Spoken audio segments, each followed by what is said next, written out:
दोस्तों, आज हम लेमार्क बाद और डार्विनवाद के बारे में, आनुवंशिकता के बारे में आज बताएंगे। लेमार्क के जैव विकास के सिद्धांत की उदाहरण सहित व्याख्या और डार्विनवाद भी बताएंगे। लेमार्क ने जैव विकास, देखो ये बता, लेमार्क ने जैव विकास से संबंधित उपार्जित लक्षणों की वंशानुगत लक्षणों के वंशगत नामक सिद्धांत दिया था। जो लेमार्क ने दिया था, लेमार्क ने जैव विकास से संबंधित उपार्जित लक्षणों की वंशगत नामक सिद्धांत दिया था। लेमार्क के अनुसार अंगों के प्रयोग एवं अनुप्रयोग के आधार पर लक्षणों की वंशगत होती है।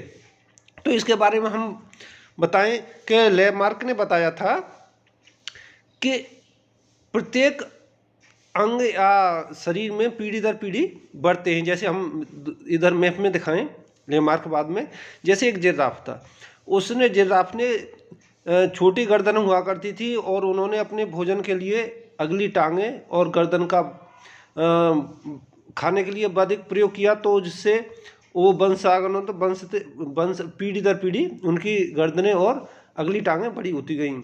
उन्होंने जिराफ के बारे में ये अपनी राय दी और अपने नियम बताए। और डार्विन ने कहा योग्यता की उत्तरजीविता। उन्होंने बताया कि कुछ छोटी गर्दन वाले जिराफ थे और कुछ लंबी गर्दन वाले। जब धरती पर नीचे खाने के लिए न रहा तो ऊंची गर्दन वाले जिराफ जीवित रहे और छोटी गर्दन वाले जिराफ नष्ट हो गए। तो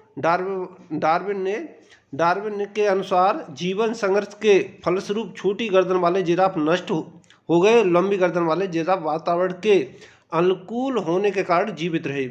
तो डार्विनवाद और लेमार्कवाद से संबंधित ये राय थी और इनमें अंतर, ये लेमार्क और डार्विन में जो जिराफ से संबंधित विकास के सिद्धांत में जो अंतर थे वो उन्होंने बताए, जो मैप में द्वारा हम देखो ये दिखा रहे हैं।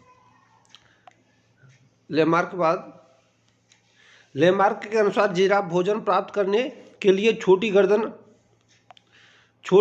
तथा अगली टांगों पर लगातार खिंचाव होने के कारण पीढ़ी दर पीढ़ी लंबाई बढ़ती गई।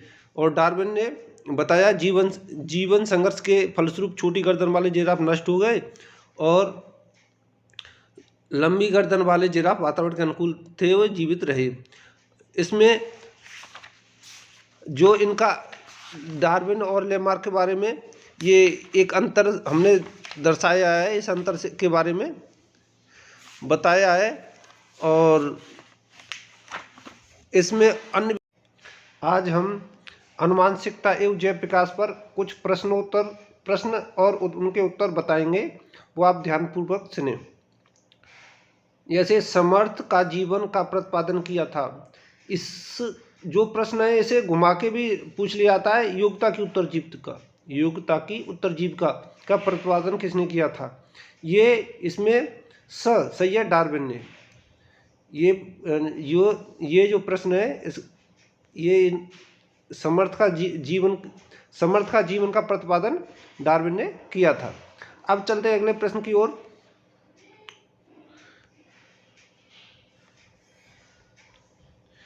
ग्रेगर मेंडल निम्न में से किसके प्रतिपादन हेतु प्रसिद्ध हैं? तो इसमें प्रश्न नंबर सही है, आनुवंशिकता के नियम पर ग्रेगर जॉन मेंडल ने आनुवंशिकता का नियम प्रतिपादित किया था। अब अगले प्रश्न की ओर चलते हैं। आनुवंशिकी उत्परिवर्तन किस में होता है?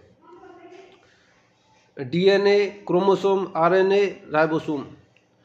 तो इसका उत्तर कौन सा सही है वो बताते हैं। डीएनए, इसमें दिया नहीं गया है, कोई बात नहीं। अब अगले प्रश्न की ओर चलते हैं। ये मनुष्य में भी द्विगुणित क्रोमोसोम की संख्या होती है, तो इसमें 23 जोड़ी या 46 या 23 जोड़ी। अब अगले प्रश्न की ओर चलते हैं। जब कोई चीज एक से अधिक रूपों में उपस्थित रहता है तो विभिन्न रूपों को क्या कहते हैं? युग्म विकल्पी। एक टिक लगाया है। अब अगले प्रश्न की ओर चलते हैं। बता, पक्षी बहुत निकट से संबंधित है मछली से, सरीसृप से, कीड़े से, प्लेटेनियम से। तो इसका बी सही है, ये वाला बी में है सरीसृप।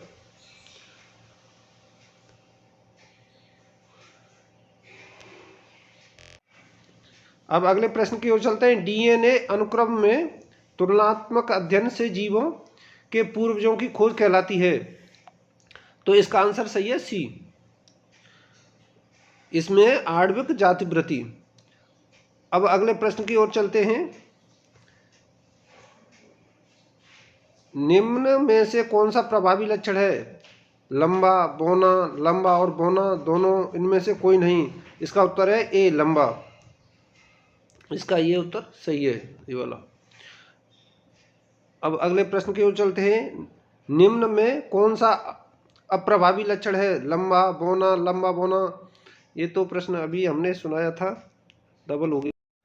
अब अगले प्रश्न की ओर चलते हैं। सजातीय अंग है एक संरचना एक कार्य, अलग संरचना अलग कार्य, समान संरचना अलग कार्य, अलग संरचना एक कार्य। इसका आंसर सही है सी, ये वाला सही है, समान संरचना अलग कार्य। अब अगले प्रश्न की ओर चलते हैं। F1 पीढ़ी का अर्थ है जनक पीढ़ी, पहली संतति, दूसरी संतति, इसमें से कोई नहीं। इसका आंसर है सही है बी, ये वाला आंसर सही है बी। अब अगले प्रश्न की ओर चलते हैं। F2 पीढ़ी का अर्थ है जनक पीढ़ी, पहली संतति, दूसरी संतति, इसमें से कोई नहीं। इसका आंसर सही है सी, दूसरी संतति। अब अगले प्रश्न की ओर चलते हैं। ग्रेव जॉन मेंडल ने किसके पौधे पर प्रयोग किया था? तो वो किया था मटर के पौधे पर। वो मटर के पौधे पर प्रयोग किया था। आनुवंशिकता का जो प्रयोग किया था ग्रेव जॉन मेंडल ने मटर के पौधे पर किया था। अब ये कहाँ के निवासी थे? ग्रेव जॉन मेंडल कहाँ के निवासी थे?